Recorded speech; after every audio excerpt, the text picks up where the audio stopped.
Tidak perlu takut. Sekarang dunia dibuat semua orang supaya takut. Sampaikan kepada dunia dan sampaikan kepada orang yang membuat berita takut-takut itu. Kami sebagai umat Islam dan kami bangsa Indonesia tidak pernah takut dengan siapapun. Kami hanya takut kepada Allah Subhanahu wa ta'ala yang menciptakan kita, yang menciptakan semua permasalahan yang ada ini.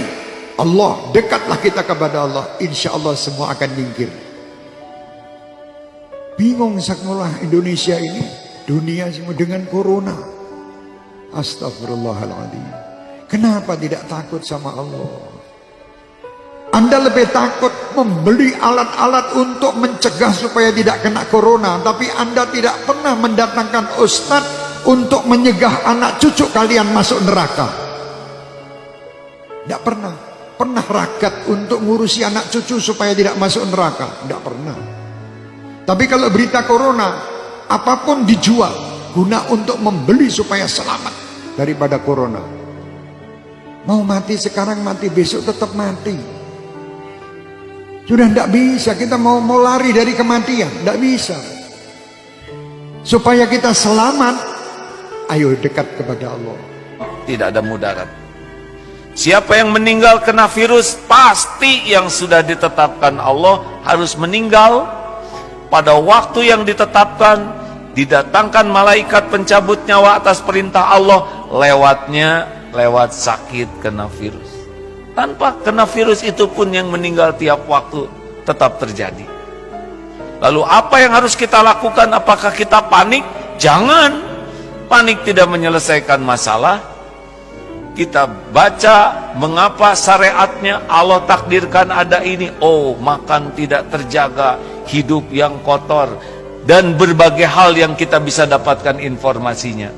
Efeknya, sempurnakan syariatnya, hidup bersih, makanan bersih, sikap bersih, plus doa yang banyak. Karena virus itu tidak akan menyentuh kita tanpa izin pemilik diri kita. Tubuh ini milik Allah hadirin, bukan milik kita. Tubuh ini tidak akan terluka sedikit pun tanpa izin pemiliknya. Tubuh ini tidak bisa mati kecuali dengan izin pemiliknya, Allah Subhanahu wa ta'ala. Oleh karena itu, mendengar virus corona, yang harus diingat bukan virusnya, tapi pencipta, penguasa, pemilik segala-galanya, Allah Subhanahu wa ta'ala. Dan kita harus tahu bahwasanya musibah itu bisa Allah timpakan kepada siapa saja. Fitnah itu akan bisa Allah timpakan kepada bukan orang yang berbuat zalim. Yang la tusiban alladziina dzalamu minkum khassah, tidak akan menimpa kepada orang yang bermaksiat saja, tidak. Bisa saja yang ridho dengan orang bermaksiat akan ketimpa juga. Mungkin semacam itu. Jadi ada sebuah tempat dia melakukan kemaksiatan lalu Allah timpakan musibah. Orang berimannya kena. Cuman buahnya orang beriman ini nanti tetap selamat di akhirat. Baik. Jadi semacam itu, musibah akan selalu ada. Hari ini ada ini, ada itu, kan selalu ada. Dan musibah dihadirkan oleh Allah bukan karena Allah tidak mampu untuk mengangkatnya, untuk mengangkat orang yang sadar kalau itu musibah dan bagaimana menyikapi musibah. Jadi Allah yang mengangkat derajat seorang hamba itu bermacam-macam cara. Ada jadikan ahli ibadah, kaya raya, sedang menderma, punya ilmu, jadi ulama, dan seterusnya. Ada dikasih sakit, kasih bencana, macam-macam. Itu kan kisah dunia. Kalau pengen nggak ada ujian, nanti masuk surga, nggak ada ujian. Baik. Lalu bagaimana sikap kita di saat kita melihat musibah yang menimpa satu kaum misalnya? Pertama, kembali kepada Allah Subhanahu wa ta'ala. Tadi kami sampaikan.